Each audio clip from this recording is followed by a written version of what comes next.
From LinkedIn News, I'm Leah Smart, host of Everyday Better, an award-winning podcast dedicated to personal development. Join me every week for captivating stories and research to find more fulfillment in your work and personal life. Listen to Everyday Better on the LinkedIn Podcast Network, Apple Podcasts, or wherever you get your podcasts. Did you know that small and medium businesses make up 98% of the global economy, but most B2B marketers still treat them as a one-size-fits-all? LinkedIn's Meet the SMB report reveals why that's a missed opportunity and how you can reach these fast-moving decision makers effectively. Learn more at linkedin.com/meet-the-SMB. Welcome to the American Negotiation Institute's podcast, where we will teach you the skills you need to get more out of life. And now your host, Kwame Christian. Hello and welcome to another exciting episode of Negotiation for Entrepreneurs. My name is Kwame Christian. I'm a business lawyer, and I am passionate about teaching business professionals like you how to negotiate and how to be more persuasive. Before we jump into this episode, I'd like to give a couple of listener shout-outs. So today we have shout-outs for a couple of new listeners. First, we have Tamara from DC, Erica from LA, and Kemi from San Francisco. So you know I love hearing from all of you, so if you haven't yet, please connect with me on LinkedIn. There's a clickable link in the episode description that takes you straight to my LinkedIn page, so it's super easy, no excuses. Just connect with me there and I'll shoot you a message. And I really want to know what kind of topics you're interested in, and LinkedIn is the easiest way for me to connect with you. And for those of you who are looking for the free negotiation guides that I mentioned in earlier episodes, like the car negotiation guide or the salary negotiation guide, those links are in the description as well. So this is another fun interview. Today we're talking to my friend Lisa Cummings. Lisa is a StrengthsFinder Performance Coach. Her company is called Lead Through Strength, and her podcast bears the same name. Her mission is to help people find and leverage their unique strengths at work. Here are a few things that I want you to focus on through the interview. So we discuss how you can use your unique strengths to persuade and communicate with others. We also talk about how to connect value to the cost of your services. And we also discuss how to say no effectively. I could go on, but I'm going to keep this intro short because this interview is jam-packed with great info. So without further ado, let's jump into the interview. All right, well, I am here with my good friend Lisa Cummings. We met earlier this year at Podcast Movement, and we spoke for well over an hour in the hallways instead of going and meeting other people and learning more things about podcasting. So I was like, well, might as well have this conversation and memorialize it. So here we are. Thanks for being here. I love that. Memorialize it. Yeah. Get some value for other people as well. And it was so great to be able to meet you through our friend Scott Barlow. It's always great. It's easy to kick off an hour long with someone you just met when you've been connected by somebody who knows you already have something in common. Exactly. Yeah. Scott, for those of you that don't know, Scott Barlow, he's my business coach.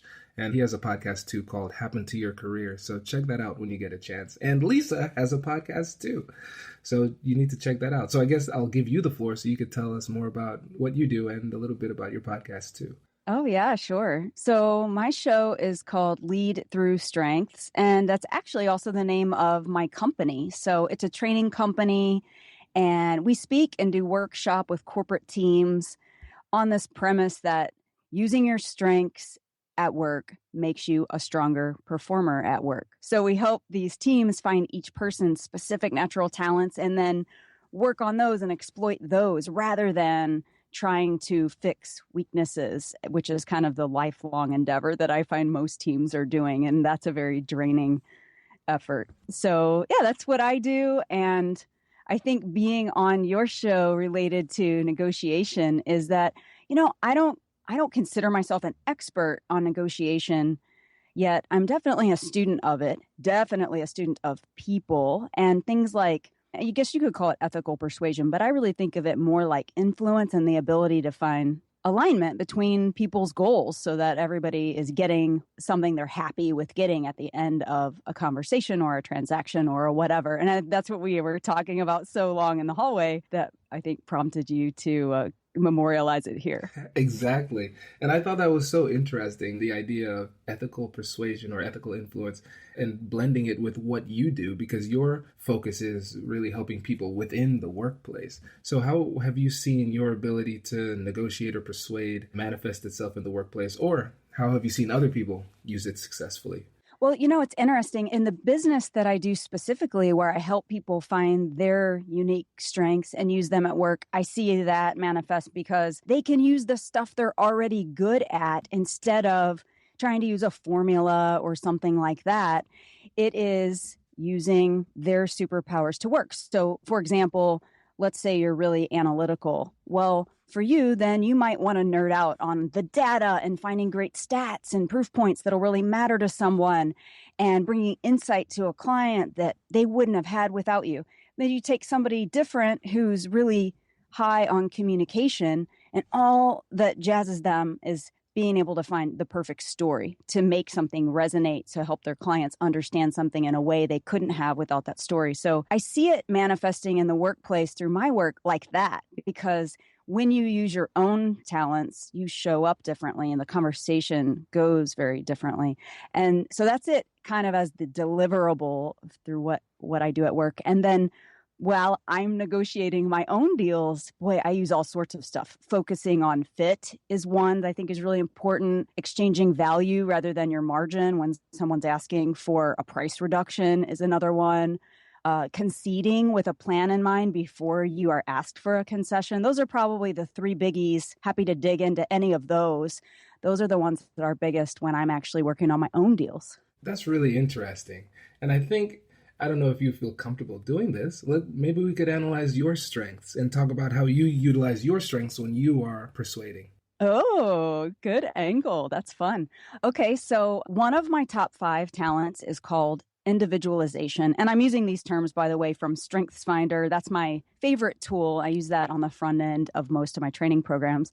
And so when I use these words, they're StrengthsFinder words. And individualization is one where I love to find that thing about the other person that helps us relate to each other. And a lot of times it's finding similarity areas, but more often it's actually finding areas where we're different. So I can just get really curious and understand, what is it about that makes you tick? And so when it comes to clients, I'm finding what's the unique thing about their culture, or what's the thing about their problem that's really wrecking their gut, and how can I really help them? So it makes me want to customize all the time. It makes me want to customize my messaging to them. It makes me want to customize my emails. It makes me want to find, it's like, here's what happens in my brain. I see these 2 circles, and in the circle, one is me and the other circle is them.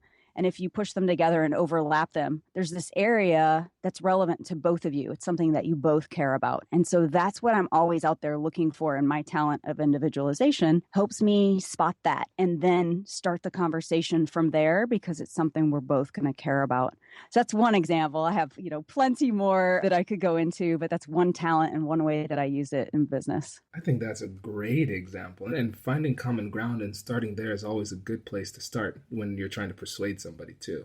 Yeah. And it really lines up with that thing I was talking about with focus on fit. I first heard that phrase from my friend Ian Altman. He owns growmyrevenue.com. And it's just this idea of literally focusing on the fit. Does your service offering fit their needs? And it helps you stay in service of the customer and do that with integrity. Because if you're always focused on whether you're a good fit, you're going to find a win for all the parties, or you're going to be able to tell them honestly, yeah, I'm not your best solution for this, and here's a person I can recommend. And I think it's so cool because once I really started doing that, it's a bonus that they react really well to it. They're not defensive about the conversation. They don't have their guard up wondering what solution you're going to try to cram down their throat. When they see you're not desperate and you're not worried about that part of it, you really do want to find the best for them. And I feel great even when I'm not a good fit for everybody. And when I'm not, I have a friend I can send them to. And I stay really well networked with people who do other things, or even other strengths businesses. They just deliver differently.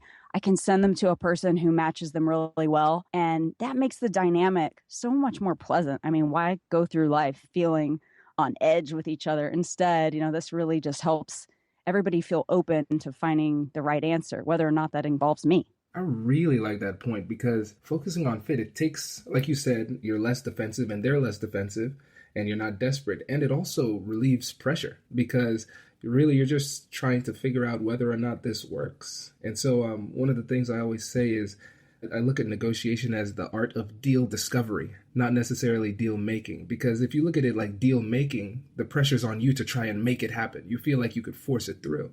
But if it's deal discovery, there's less pressure because you have an open and honest conversation with the other side and you see whether or not there's a way you can be creative and work together to make it happen. And if not, I like that. no problem. Yeah, that's a great phrase.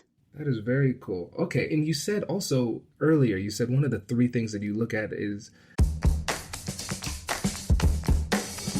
Hey you, I'm Andrew Seaman. Do you want a new job? Or do you want to move forward in your career? Well, you should listen to my weekly show called Get Hired with Andrew Seaman. We talk about it all, and it's waiting for you, yes you, wherever you get your podcasts. Small and medium businesses don't have time to waste, and neither do marketers trying to reach them.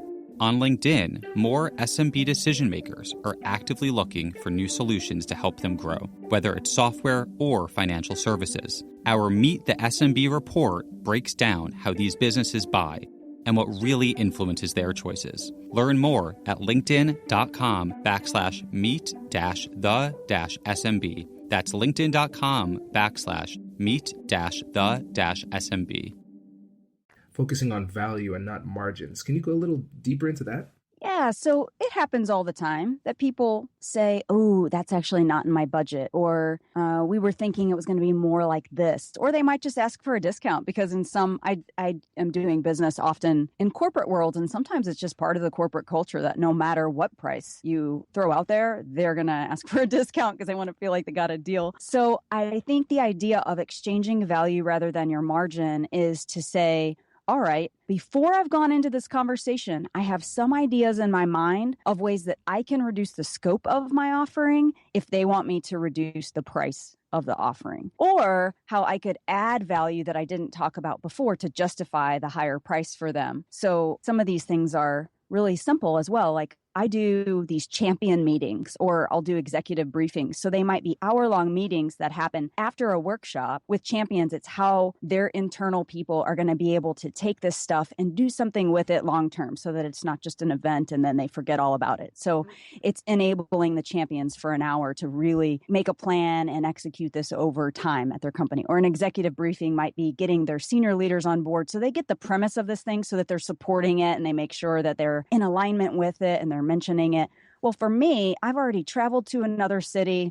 That ends up often it takes me 3 days, even if it's just for a 1-hour speech. I live in Austin, Texas. I can't get a lot of places direct. So I'm going to spend a day traveling on the front end, a day traveling on the back end, and then the event day. So if I had an hour of time for one of these champion meetings or executive briefing, that's easy enough for me. No big deal. So it's extra great value for them. Normally, they would be paying me thousands of dollars to come back and do that separately. So they're getting great value add because they're extending this implementation throughout their company and they're getting it in one swath instead of paying multiple times. And I'm getting something better out of it because instead of giving away price or margin, I'm offering them something of value to make this more significant in their organization. So those are the things. It's exchanging value and always thinking about when they ask for something. This kind of gets into the concession one as well, where if they ask for something, then I'm asking for something in return, and we're actually back and forth in a different perspective. And so I have all kinds of creative things that I use so that it's not just, okay, I'll discount price and that's the end of the conversation. Right. I really love that example because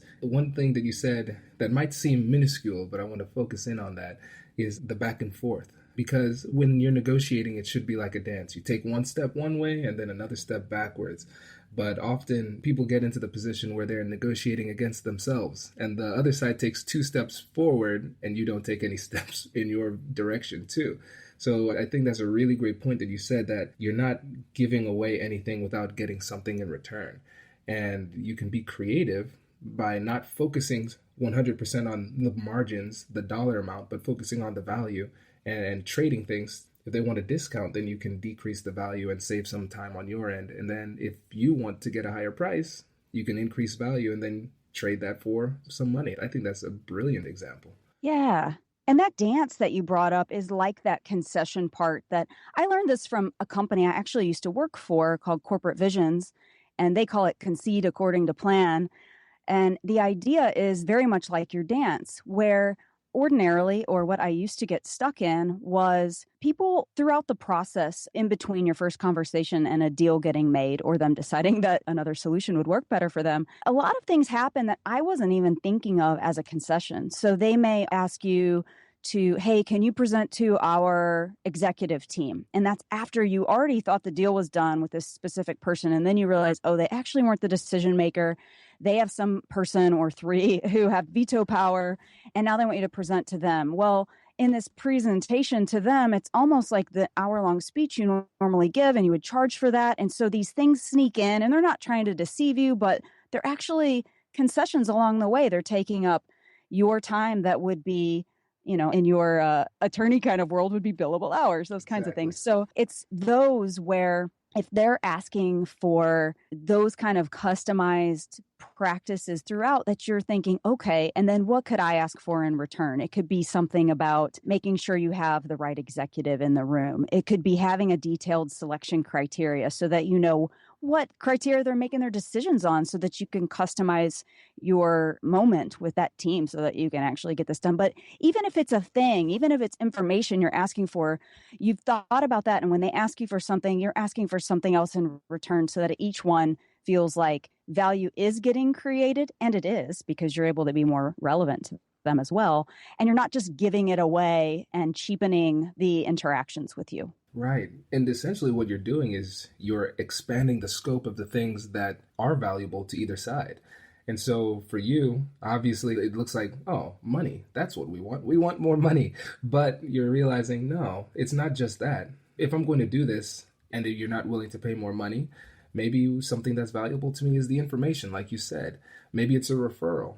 And thinking outside of the box is a great way to create more overall value in these deals. Yeah. And there are so many ways. It's fascinating once you start to get creative and just think, well, what are the things that you care about? And what are the things that they care about? And if you can find the magic ones are the ones that are easy for the person giving it away and high value. I mean, for me, for example, if they wanted to lower the price, and I was able to add more value by giving away online program access to some of their employees who are remote. That for me, I've already created it, and it is high value to give it away, but that's a lot easier to give away than putting me on a plane and having 3 days of downtime to have a 1-hour meeting with their executive. So I'd be way more apt to give away some licenses to an online training than I would to give my personal time away for an hour. But they might think, oh, but the sales price of one license would be so off kilter. When you start, looking at the pricing, they would assume it would be the other way around. But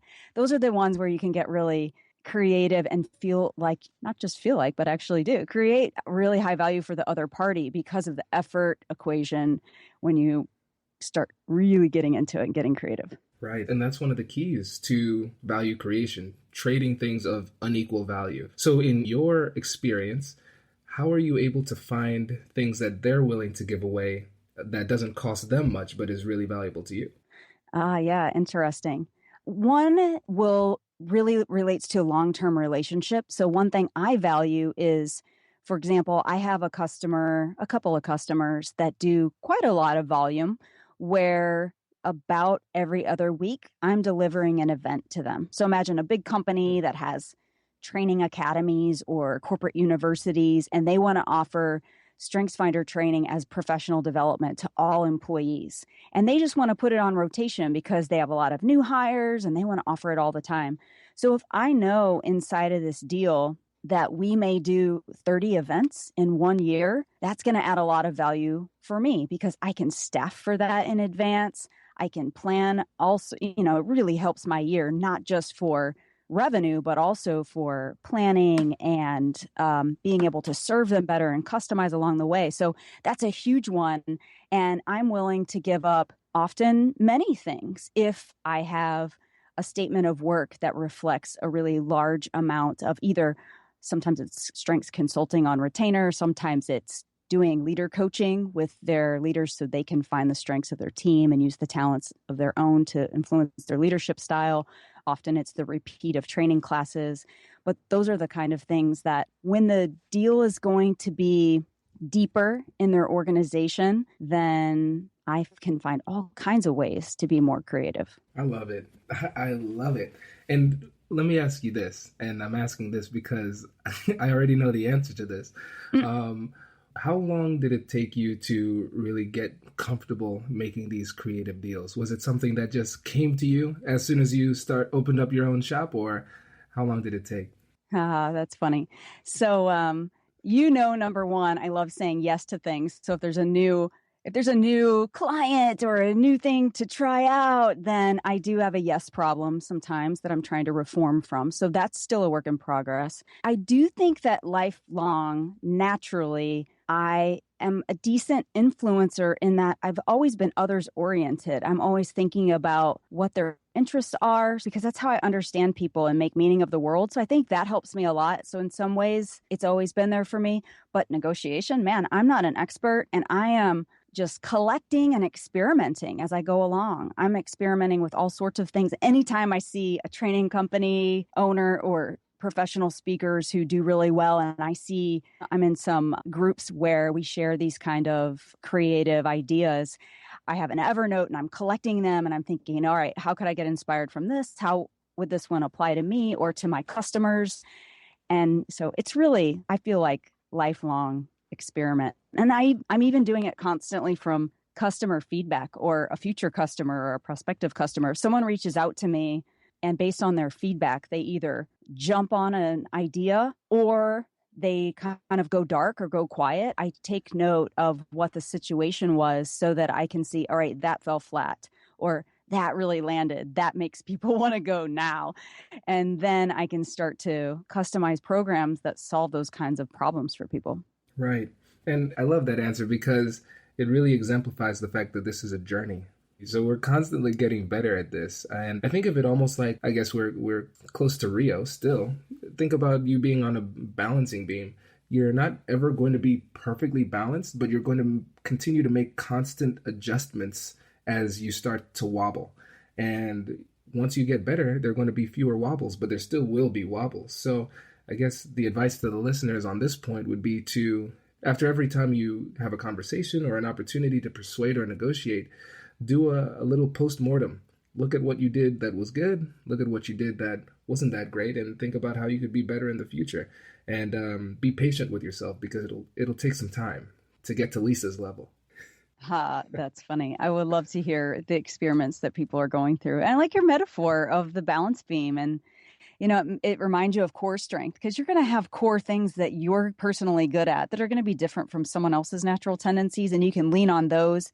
And then you start spotting the things. Where did my toes hang off in a way they weren't supposed to? Or where did I let my arms flail around? Or what's catching me off guard? And then if you're watching for them, you can see, that's the thing that gets me. Or that's the thing that doesn't seem to resonate with people. And then you can make adjustments. Right.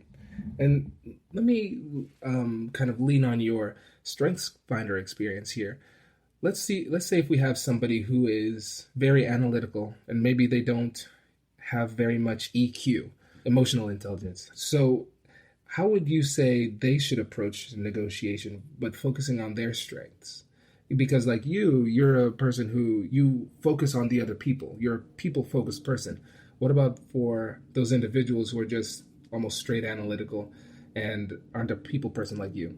Right. Yeah. I mean, it's absolutely possible as well. And they're going to bring something that I don't bring or can't bring. So I would do things like, if it's a public company you're working with, dig into their financials, read their letter to the shareholders and understand what the chairman is saying about where they're headed as a company, and then start analyzing how you line up to that corporate strategy and how you could support it. The ability for someone really analytical to find legitimate stats or dig into the research and bring those insights. Those are things that someone like me, I value those and I like those, but they're more of my opener or my closer, but I don't have this super depth behind it.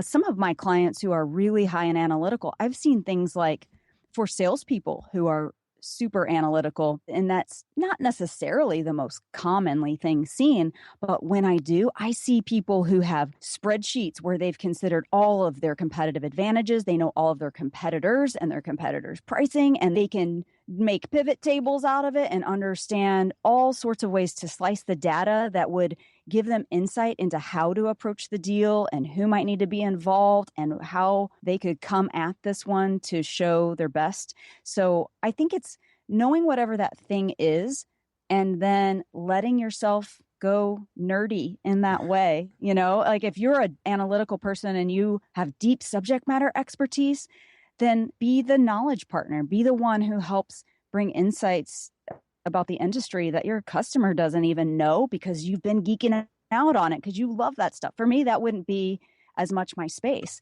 But for that person, that may be how they win them over and how they win more customers. I love it. I think that's exactly what they should do. And you can tell when somebody's trying to operate outside of their element, too far outside of their element, and they kind of get away from their strengths. It feels inauthentic. And whenever you get that feeling like, somebody's being inauthentic, it comes off wrong in a negotiation because a lot of times we can sense the inauthenticity, but we don't know what it is that we're sensing in particular. So that might come off as being untruthful, even though you're just trying to be somebody you're not. And whenever you operate outside of yourself, it makes it a lot harder to bridge that trust gap. And that trust gap is the distance between any deal, any kind of agreement, or any kind of relationship. So just be comfortable being who you are and learn how to maximize those unique strengths that you have. Yeah. You're bringing back some memories for me. I remember one of my first jobs was in sales. And this was back in the late 90s when a lot of companies didn't have the internet yet. I know that sounds really crazy and it makes me sound really old, but I was selling phone lines because everybody was really reliant on their phone lines. And this was long distance and local service and then also the internet. And I thought, this is so cool because that was early adopter stuff to be able to build an intranet and to be able to cast a future vision. And so I was really excited about what this internet thing was going to do for businesses. So conceptually, I thought, I really like the product. This is going to be neat. And going into it, the company was not good. And it, in fact, went under relatively quickly. But I came in and realized it was really working against my values. The way they wanted me to sell it was with a very specific pitch that was already scripted. So I couldn't use my own words. I couldn't cast the vision of the future the way that I wanted to. They wanted me to go in, cold call X number of doors with this exact script. So I couldn't read my audience and adjust.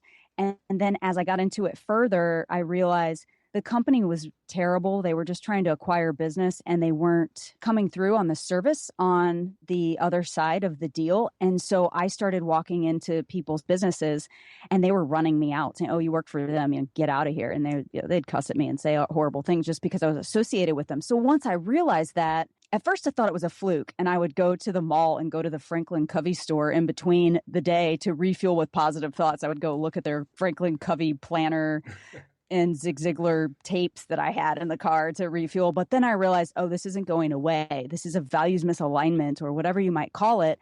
I couldn't sell that product because I didn't believe that it would get serviced on the other side. So then it just wrecked my ability to talk about it or do it. And I had to quit. So I think that's another important one where you're talking about aligning with you. And that also gets to, do you match the company culture? Do you believe in what you're sharing with the world? Because I don't feel like today in owning this lead through strengths business, I don't go out there and go, I'm selling something to people. I feel like I'm able to change the world because I can help people feel more productive at work and get more energy at work.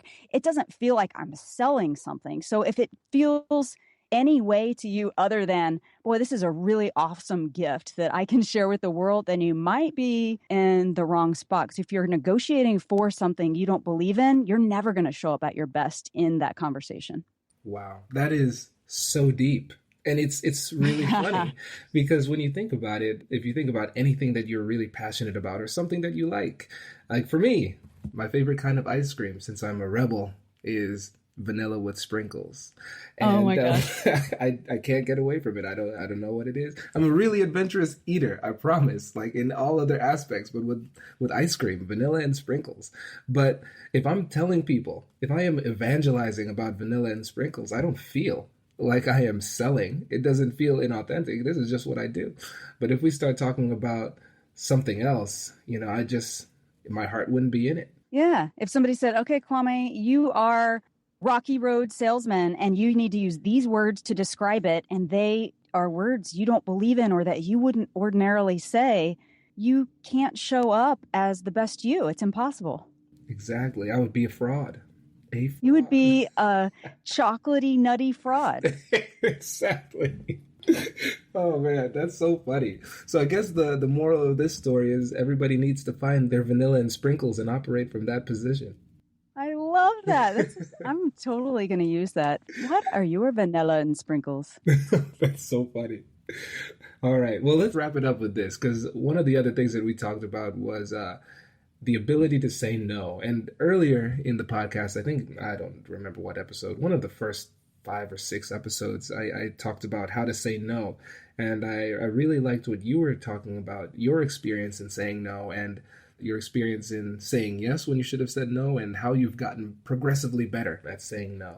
Yeah, getting there. I think the first is the realization. So there's this mindset part that is, first, your personal brand is what you've been doing. So if you're getting known for the stuff that you don't like to do, people are going to ask the person that they last interacted with who was good at that. So are you building a personal brand around activities you don't even like and you keep getting asked to do things in that area? That's a big red flag. Got to say no to those. And you want to say yes to only the things that build you into the work you want to be doing in your life. And then the other is this realization in the mindset camp, which is, if you say yes too much, your performance is going to go downhill. So you're getting these requests because you're a great performer and it feels good to say yes to people that you care about or respect. But hey, if you say yes too much and your calendar gets too overbooked and it starts spreading you thin or making you feel diluted and you're losing sleep or you're skipping workouts or you're not giving time to your family, these things that make you feel filled up, you're eventually going to see poor performance creep in. And it's all in the name of what? Trying to satisfy somebody or say yes again. So it's kind of those couple of things, I think, as the first, getting your head right about what you're saying yes to. And then the others, just coming up with strategies. So here's what I've been doing, because I'm still in reform mode and trying to get better at this. And my calendar, by the way, is reflecting yeses that I made a year ago. So I think that's another huge lesson, is these yeses last a long time. Oh, wow. That's a good point. Yeah. And I think being able to say it is coming up with a way that for you feels good. So I call one of them a slow no. And it's just something that I've been doing to give myself time to consider a request and craft an answer. So I thank people for thinking of me for the opportunity. And then I tell them, literally, thanks for thinking of me on this and be specific about it. Let me look at my calendar, my commitments for November or for the next year or for whatever it is. And I'll get back to you by, and be really specific. I'll get back to you by Friday. I'll get back to you by tomorrow. And it gives you the opportunity to not, out of your exuberance or your commitment to them or whatever that thing is that makes you say yes, if you pre-planned it and you feel comfortable, even if it's in person, you can remind yourself, all right, do the slow no, because you may want to say yes to this, you may want to say no, but give yourself a second and have those words ready so that it feels comfortable to not accept in the moment. That's a huge one. I think that's a really great way to handle it. And giving yourself time is powerful, because oftentimes we feel kind of cornered and we want the person that's right in front of us to feel good about what we say and what we do. And we think that the best way to make them feel good in the moment is yes, not really having that long-term mentality, thinking about how our performance might lack and then it would make them feel bad or hurt the relationship in the future and hurt yourself because it's something you don't really want to do. But for a lot of my listeners, I've realized that a lot of them are actually in the workplace. So they're in the corporate environment. So sometimes they are receiving asks from people in positions of authority. So from your experience, how would you suggest that they say no to a manager or their boss? How can they have that conversation? Oh, I'm with you guys that are experiencing that because that one's the toughest. So I have an example from I had an executive boss who I loved and respected and had so many good ideas. And he would bring good ideas. And I, over time, concluded that the only answer that was good for him was yes, and was all right, here's how we're going to get that thing done. And that is how I like to approach things. It's like, here's how we can get to yes. But then what I was doing to myself was over time, I let it creep in, creep in, creep in. I thought that all my yeses were going to be intervals of work, that, okay, this is going to get really busy and I can just kind of brute force gut it out for this month and then it'll go back to a little more sanity. Well, that's not how it turned out. He is full of great ideas. He's amazing. And so he brought more and more and more. And finally, I had to come to him and do this thing where I said, I'm waving my white surrender flag. I have to get more resources to be able to keep committing to these new projects. And when we finally had a conversation about it, he said, I just thought you were a superstar. I never would have stopped giving this stuff over because every time I give you more work, you absorbed it and just, you pulled it off, meeting deadlines and everything else. And so here I am thinking, well, he must realize that this is me working until midnight and I've given up my drum lessons and I am doing really cruddy or not doing workouts. And I started getting really burnt out. And then eventually I started even resenting the lack of acknowledgement about how much work this was taking. But how could he ever acknowledge? It wasn't like an outward deep resentment, but it was kind of like, man, this is hardcore. And I don't know, I would think things like, maybe I'm not cut out for this environment. But that isn't at all what's going on. People can't read your mind. They don't know. And if you're not a whiner, which I'm not, so I wasn't reporting out, oh, do you know that every night now I've been working until 1 a.m. for 4 weeks straight? No, I didn't say that. I just got it done. And I was thinking he must know, but he didn't. So I think a big one in the workplace is figuring out your own version of the slow no, really, which is to say, more often it's focused on scope and priorities where you're able to say, oh, wow, that sounds like an awesome idea. That sounds like a great project. I'd love to get involved with it. Let's talk about scope and priorities so we know what we can cut or postpone to make room for it. And find those phrases like that open the conversation so you can say, all right, look, this is going to take 30 man hours a week. And with the resources on the team, we can do this. Let's talk about what we reorganize or even determine maybe sometimes it's not the important priority once you look at everything that's on the table. So I think it's getting the slow no kind of phrase around scope and priority that works. I really like that because the exploration of scope and priority forces the other party to go through some reality testing. Because like you said, a lot of times we have an assumption that they understand what we're going through and how long it's going to take, but sometimes our superiors are a little bit removed from the front lines and they don't remember how difficult it is to get some stuff done. So I really like that idea to walk through the scope and how long it's going to take and what it's going to require. And then they might come to that conclusion themselves, like, oh, this really can't be done. Right. And that keeps you really focused on the business outcomes because it's easy when you first hear one of these requests. You might even think that the project is awesome, but what I hear people doing all the time is they'll go, oh, I don't have time for that. Or they freak out and they're thinking about the 7 steps later that they're going to be doing, and they get really negative about accepting projects. So give yourself the freedom to explore the excitement of the idea so they know that you're not squashing everything and you're not negative Nelly in the workplace. And then the other thing that comes up is that people automatically feel like, well, I'm so busy. Well, I haven't seen my kids enough. Well, I feel really stressed out. And those things may all be valid, and your boss may care about you a lot and actually care about those things. But really, the perspective you need to filter through is the business. I want to bring my best performance to the business. So let's make sure we have the workload balanced out in a way that it brings us attention to the biggest priorities. So let's talk through what the priorities are, and let's talk through what the workday looks like. And so it's the filter. And I think scope and priority works for both parties, where you can look at, all right, what's getting done, what's most important, and it doesn't get into the, well, I feel really stressed out. And that's valid, but that's not really something that I've found is effective to lead with. Wow, that's deep. And another thing too, I just realized this could be applied for entrepreneurs as well. So when we think about it as entrepreneurs, we often think, hey, we're free. We're the Lone Ranger. Not really. We have bosses and they're called clients. And a lot of times they ask us to do things that are unrealistic too. So going through that same slow no process and walking the clients through what it really would entail to get that work done is going to have the same kind of benefit for entrepreneurs as well. Yeah, I think it's huge, both for entrepreneurs and for somebody who's in a regular employee kind of scenario in the workplace, is know who you're becoming. What do you want to get known for in the next year or two? And then this work, when it comes to you, is it aligned with that? And as an entrepreneur, one thing I see all the time is that, we have a lot of ideas and we might change course, and 3 years, 5 years from now, you might be doing something totally different from where your business started. I know I am. I started as a business to consumer career coaching kind of thing. And that's business to business, and it's training and speaking. It's different. And so if you are not consistently keeping yourself in check with these slow nos or staying in touch relationship wise with people and keeping meaningful relationships going, they don't know what to know you for. And so they come back to you and they ask you for work on a project that reflects your focus 5 or 7 years ago, because that's how they know you.